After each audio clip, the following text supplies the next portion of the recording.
Hi, it's Oral Stories. If you enjoy this kind of horror, please like, subscribe, and drop a comment to support the channel. Now let me take you back to the strangest job I ever took. It started a few weeks ago when I was between gigs. My name's Evan, 28, nothing special. I've worked odd jobs most of my adult life: warehouse grunt, night stalker, even cleaned out foreclosed houses once. So when I saw the listing for a night caretaker, immediate hire, on a job board, I didn't think twice. The pay? $28 an hour. No benefits, no union, but that kind of cash for overnight shifts? I was already dusting off my boots. There wasn't much of a description, just the job title, the hours, midnight to 7 a.m., and the address, Hillside Cemetery, 3 miles outside of town.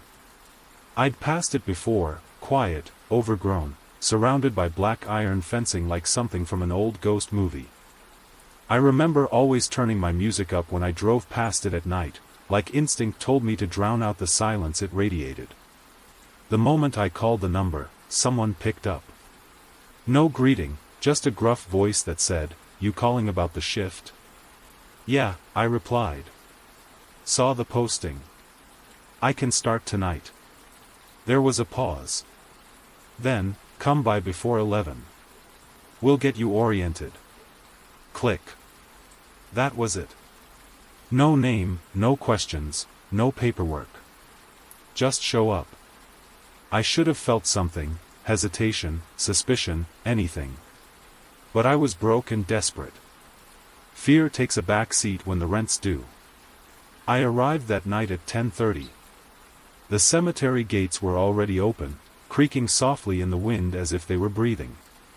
The air was thick with moisture, the kind that clings to your skin and smells like something that's been buried too long. My headlights cut through patches of fog as I drove up the gravel path, past rows of leaning headstones and crooked trees. The office was a small, brick building tucked near the eastern wall.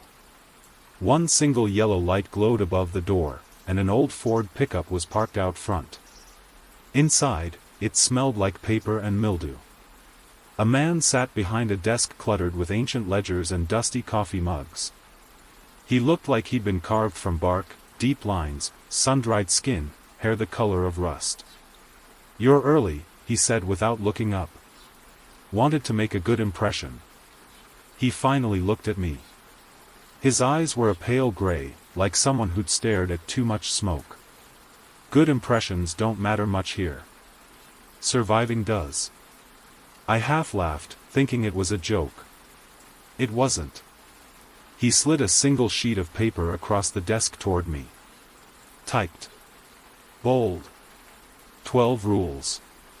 At the top it read: Caretaker Protocol, Hillside Grounds, midnight shifts only. I scanned the list. Here's what I remember. Once you enter the gates, don't leave until the sun rises.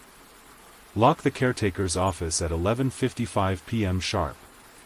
Do not open the door for anyone between midnight and 4 a.m., even if they call your name. Never speak to anyone you see inside the cemetery after 2 a.m. Even if they look alive. Especially if they look familiar. Avoid Section 9 between 3:15 and 3:45. No exceptions. If you hear crying from the mausoleum, do not investigate. The headstones change. Don't read them out loud. Stay off your phone after 3 a.m. The signal isn't yours after that. If the bells ring more than once in a night, leave your keys on the desk and run. Don't whistle. Always say, "Good morning," at dawn. Even if you're alone. I looked up from the paper. This a prank? The man didn't smile. Nope. This some kind of hazing thing? Nope. He reached behind him and pulled a worn-out thermos from a shelf. You either follow the rules, or you don't come back. Most don't come back. That should have been my cue to leave. But again, $28 an hour. I could survive a little spooky nonsense if it meant paying off my overdue credit card. Anything else? I asked, half sarcastic. He shrugged. Just don't break the rules. We'll know if you do. Then he handed me a heavy ring of keys, nodded toward the door, and said, "Good luck." I stepped outside at 11:45. The night air had gotten colder. The cemetery stretched before me, silent and endless. I walked the path to the caretaker's office, unlocked the door, and stepped inside. The walls were lined with old maps of the grounds and faded black and white photos of the cemetery from decades ago. An old rotary phone sat on the desk, disconnected. I checked my watch. 11:53. I shut and locked the door. And then I waited. Midnight came quietly. No chimes. No fanfare. Just the sound of the wind brushing dead leaves against the windowpane. At 12:06 a.m., I heard it. A knock on the door. 3 soft taps. Then silence. I didn't move. Then a voice, right outside the door. "Evan. Hey man, it's James. You left your phone in my car." James was my roommate. He wasn't even in town. My blood froze. I didn't say a word. Then came the second knock, sharper this time. "Come on, man. It's cold out here." I reached slowly for the rule sheet and reread it. Do not open the door for anyone between midnight and 4 a.m., even if they call your name. I sat in that chair for what felt like an hour, staring at the door, listening to that voice call my name in different tones. Angry. Sad. Calm. Pleading. Eventually, it stopped. And the silence after it was even worse. I don't remember falling asleep, but I must have. I woke up at 5:45 to the sound of birds outside, and the faintest pink in the sky. Rule 10 flashed through my head. Always say, "Good morning," at dawn. Even if you're alone. I stood up, legs trembling, and whispered it to the empty office. "Good morning." Outside, the wind died down. The air warmed just slightly. I felt something pass by me, like a shadow lifting. That was the end of my first shift. But it was only the beginning. I didn't tell anyone about the knock that first night. When I got home that morning, I took a long shower and just stood there under the hot water, staring at the tile. I kept replaying the sound of James's voice, my roommate's voice, outside the locked door. I knew it wasn't him. Knew it wasn't real. But it sounded perfect. Exact. That detail, that accuracy, is what got under my skin the most. I didn't sleep much that day, and by the time the sun started to set, I was already getting sick to my stomach. Anxiety, maybe. Or maybe my body knew what my brain wouldn't admit yet. Something was wrong with that place. Something was watching. But like an idiot, I went back. Call it pride. Call it stupidity. Or just being broke. I arrived at 10:45 the second night. The gates were already open again, swinging slightly in the breeze like they had never been touched since last night. My headlights caught the iron glinting with dew. As I pulled in, I saw something new. A figure standing at the far edge of the graveyard, between 2 headstones. Pale. Still. It was too dark to make out the face, and I didn't slow down to get a better look. I parked by the office and got inside as quickly as I could. The door slammed shut behind me, and I locked it tight at exactly 11:55 p.m., just like the rule said. No knock this time. But the quiet? Somehow worse. I sat in the same cracked vinyl chair, hands in my lap, trying not to stare at the old clock above the filing cabinet. The air in the room felt heavier than before. Staler.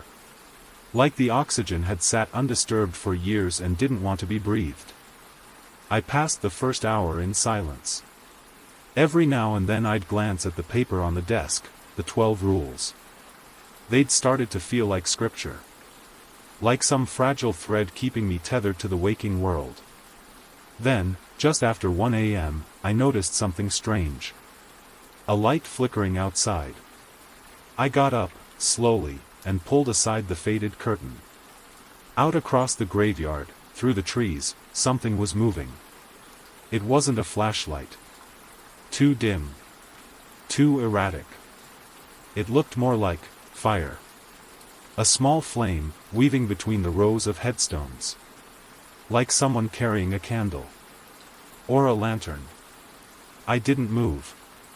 Just stood there, watching it dance along the main path, then curve suddenly into a side row. My eyes strained through the glass, following the glow as it bobbed and jerked between the markers. Then it vanished. Just gone. I let the curtain fall. Told myself it was nothing. A trick of the light. Some local playing games. But my gut twisted in protest. I knew better. The rule sheet didn't mention firelight. Didn't say anything about lanterns or glowing figures. But maybe it didn't have to.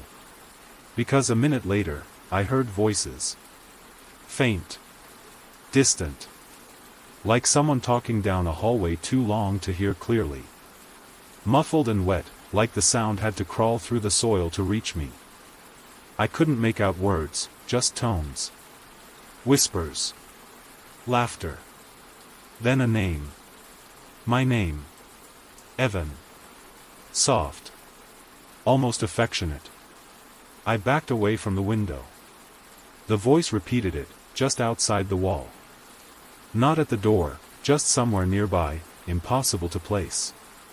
Evan. It didn't sound threatening. That made it worse. It sounded familiar. Comforting. Like my mother when I was little. Like someone who knew me well enough to mimic comfort. And that's when I remembered Rule 3. Never speak to anyone you see inside the cemetery after 2 a.m. Even if they look alive. Especially if they look familiar. It wasn't even 2 yet. But the voice already knew me. Knew how to speak in a way I'd respond to. It was practicing. I sat back in the chair, heart racing, and turned the small lamp on at the desk. I kept all the overhead lights off. Somehow, dim light made me feel safer. Like I wouldn't draw attention. My eyes scanned the room, landing on the old rotary phone again. Disconnected. It hadn't worked since I got here. But suddenly, at 1:26 a.m., it rang. Once. Just once. A single, sharp turring, like it had been waiting decades to clear its throat. I didn't move. I just stared at it. There was no reason it should have rung. No dial tone. No power. But it had. And the silence that followed felt personal. Like the graveyard itself was holding its breath, waiting to see what I would do. I didn't answer it. Not because of a rule, but because I didn't trust what might be on the other end. Instead, I waited.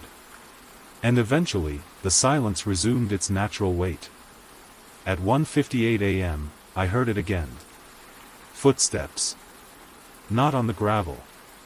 Not on the grass. Inside. They came from the hallway outside the office. Slow. Heavy. Like boots dragging across damp stone. I stood and held my breath.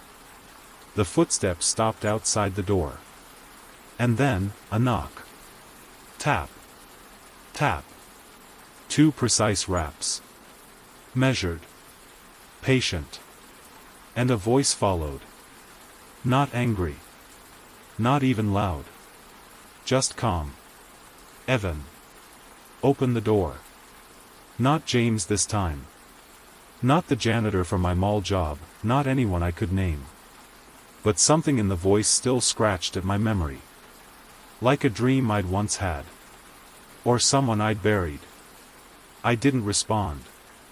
The knob rattled. Please. I took the rule sheet and placed it on the desk like a shield. Rule 2. Locked door. 11:55 to 4 o'clock. Do not open. Do not respond.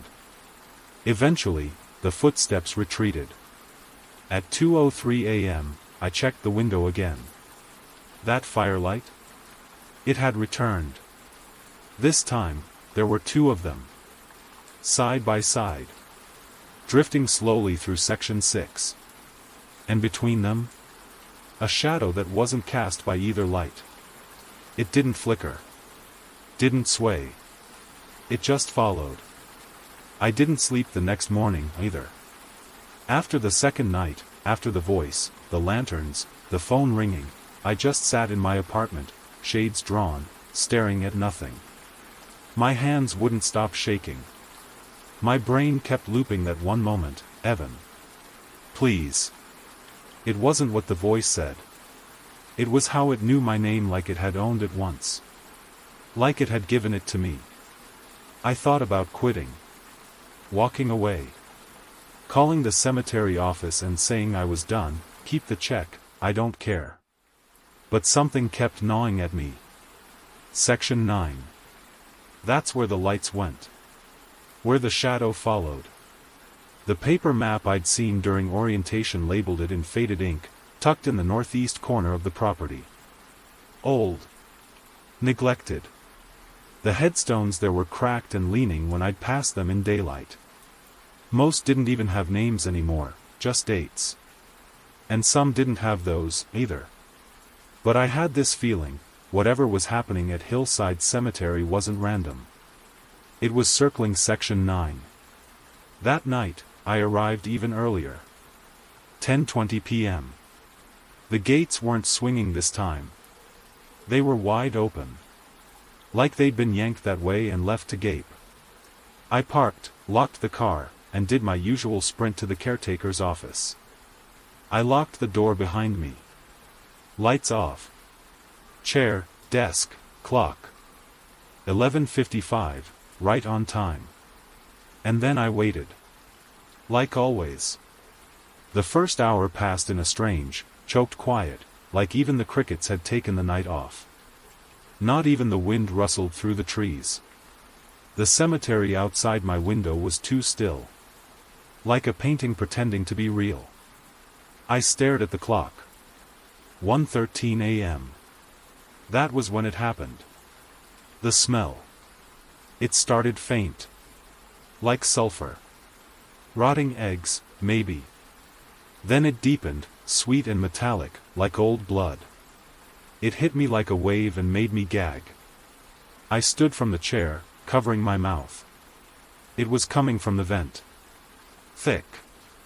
Wet. Like something had died in the ductwork.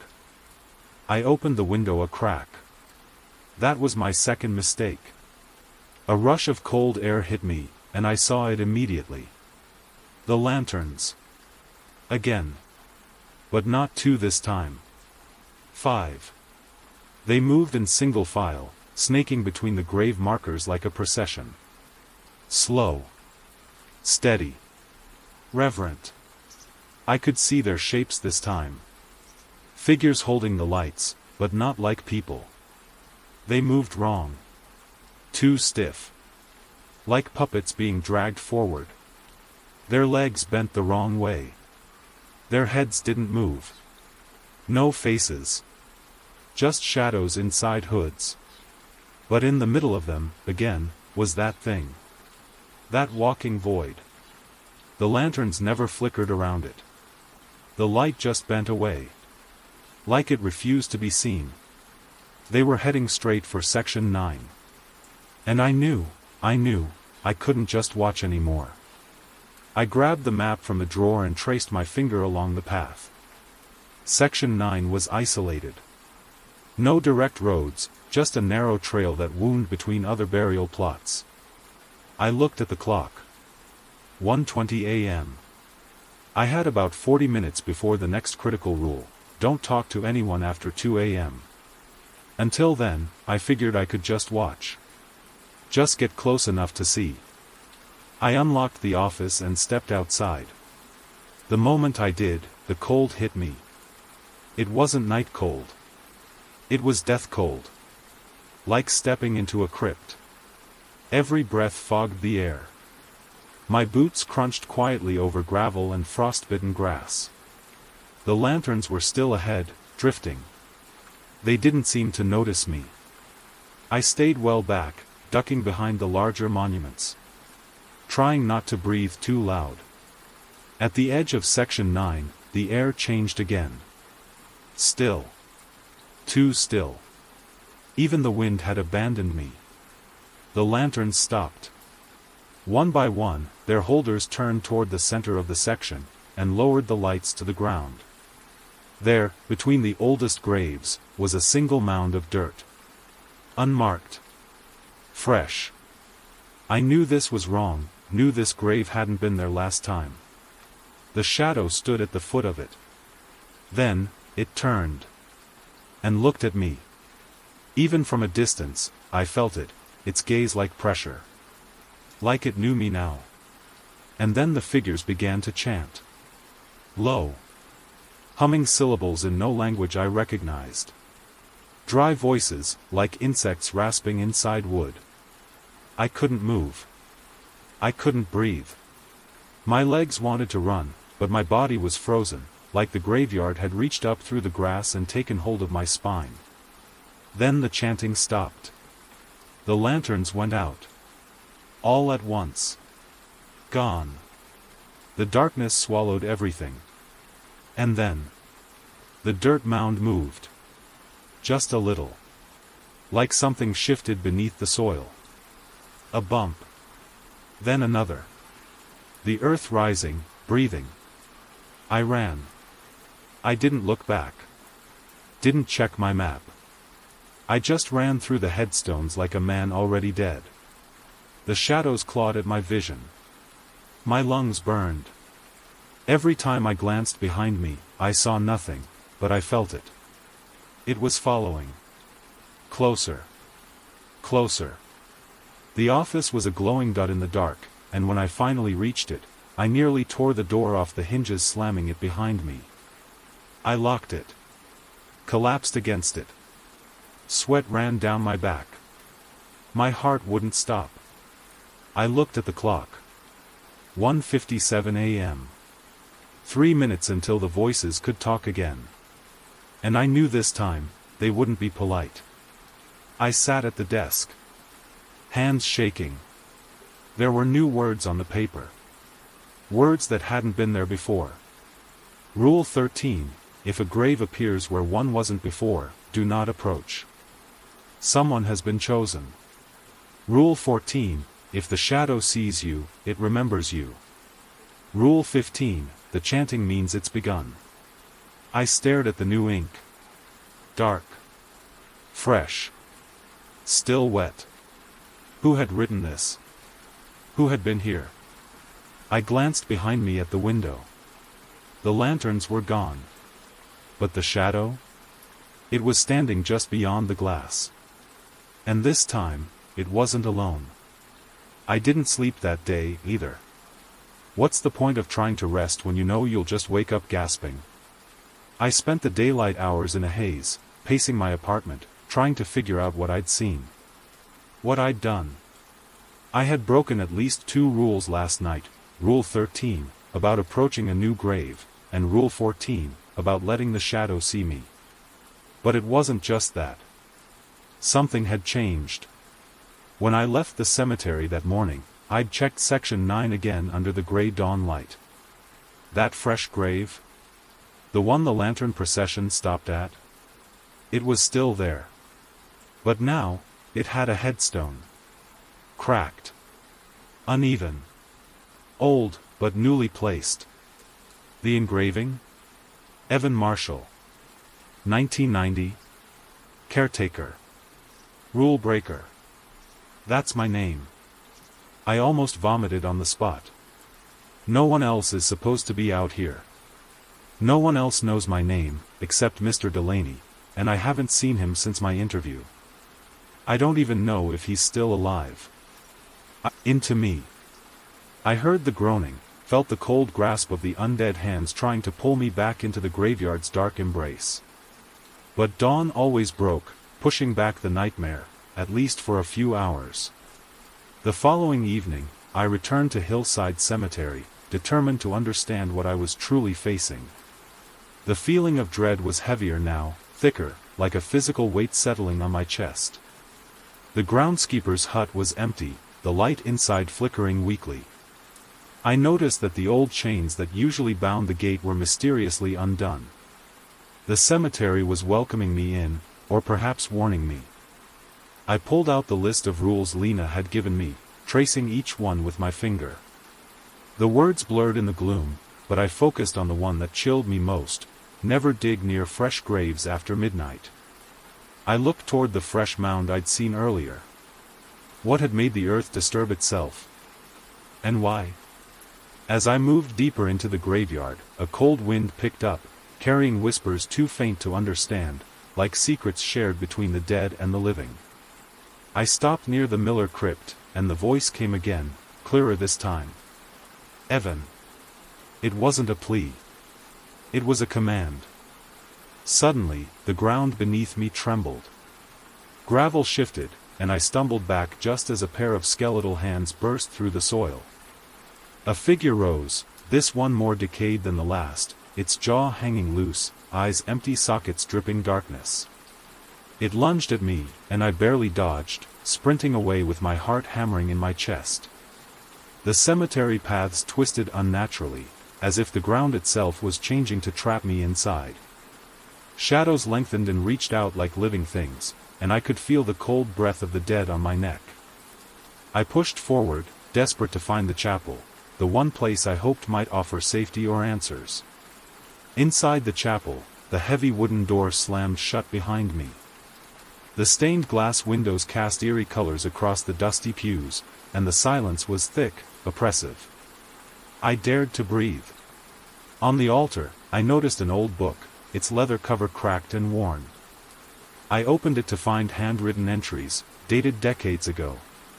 The author spoke of a curse, a dark ritual gone wrong that bound the restless souls to the land, trapping them between life and death. One passage caught my eye. The only way to break the curse is to confront the source, the one who twisted the sacred ground with their greed and hatred. But beware, the shadows protect their master, and the price of failure is eternal. My mind reeled. Who was the master? And was I ready to face whatever darkness held these souls captive? As I closed the book, a chill swept through the chapel. The shadows gathered in the corners, whispering threats I could barely understand. The rules weren't just guidelines anymore, they were my lifeline. I knew what I had to do. Face the darkness, uncover the truth, and break the curse. Or be consumed by the graveyard forever. The whispering shadows closed in. And I had nowhere left to run. The air in the chapel thickened like fog, pressing against my skin. The whispers had grown louder, no longer distant murmurs but sharp hisses, like snakes coiling in the darkness. I gripped the ancient book tight, feeling the weight of every word as if it was a key to my survival. The thought of the master lurking somewhere beneath the soil, or maybe in the shadows around me, sent a cold wave through my body. But hiding wasn't an option anymore. I had to find this entity and put an end to the curse that held Hillside Cemetery in its dark grip. I left the chapel cautiously, the heavy door groaning behind me. Outside, the moon hung low and full, casting long, skeletal shadows across the cracked gravestones. The mist thickened, curling around the ancient oaks like fingers reaching for me. Every step felt heavier, the earth seeming to resist my movement. Lena's warnings echoed in my mind: don't trust what you see, and never let your guard down. Suddenly, a figure appeared at the edge of the cemetery, tall, cloaked in tattered black robes that fluttered even though the night was still. The face was hidden beneath a deep hood, but I felt eyes burning into me from beneath the shadow. Evan, the voice was cold, echoing unnaturally. You shouldn't have come here. I squared my shoulders. Who are you? What have you done to this place? The figure stepped closer, revealing a pale hand gripping a twisted staff crowned with rusted iron thorns. I am the keeper of this land, the voice said. Bound by blood and sorrow, cursed by greed and betrayal. A flash of memory hit me, the diary's mention of a twisted ritual and a master who chained restless souls. You're the one holding them captive. The figure laughed, a sound like dry leaves scraping across stone. Captive? No, they are mine to command. They protect me, and I protect the secret buried deep beneath these grounds. I felt a sudden pull toward the old mausoleum, its gates hanging open like a maw waiting to swallow me whole. Before I could move, the ground shook violently. From the earth, dozens of hands clawed their way out, skeletal, rotting, desperate. The dead rose like a tide, their eyes empty but burning with rage. The cursed souls were not only prisoners, they were weapons. I drew a deep breath, gripping the ancient book in one hand and a broken branch in the other, ready to fight or flee. The master raised the staff, and the zombies paused, their hollow heads turning toward him. Kill him, the voice commanded, cold and absolute. The dead surged forward. I ran, dodging grasping fingers and snapping jaws. The mist swallowed me as I sprinted toward the mausoleum, feeling the weight of every second slip away. Inside, the air was cold and damp. The walls whispered secrets in a language I couldn't understand. There, in the center of the chamber, was an altar, blood-stained and cracked. I opened the book to a ritual described in shaky script, a way to break the curse, to free the souls trapped in torment. It required courage, faith, and sacrifice. I began reciting the words aloud, voice trembling but growing stronger with each phrase. The ground trembled beneath me, the shadows writhed, and the air thickened with the scent of decay and old magic. The master's voice echoed in rage outside, furious that his hold was weakening. With the final word, a brilliant light exploded from the altar, engulfing the chamber. The dead outside screamed, or was it a cry of release? As the shadows dissolved and the ground stilled, the master's form flickered, then vanished like smoke in the wind. Exhausted but alive, I stumbled out of the mausoleum into the first pale light of dawn. The mist was lifting. The air felt lighter. The graveyard was quiet, peaceful, free. I knew the souls were finally at rest. As I left Hillside Cemetery behind, the weight on my shoulders lifted, but the memory of those whispering shadows stayed with me. Some places hide their secrets well, and some nightmares never truly end. Hey, guys, that's the end of this story. What did you think? Did it creep you out, make you think, or remind you of something strange from your own life? Drop your thoughts in the comments. I read every single one and love hearing what you're feeling. If you enjoyed this, give it a thumbs up, and subscribe for more eerie tales like this one. Hit that bell so you don't miss the next video, because you never know what's lurking around the corner. Stay curious, and I'll see you in the next one.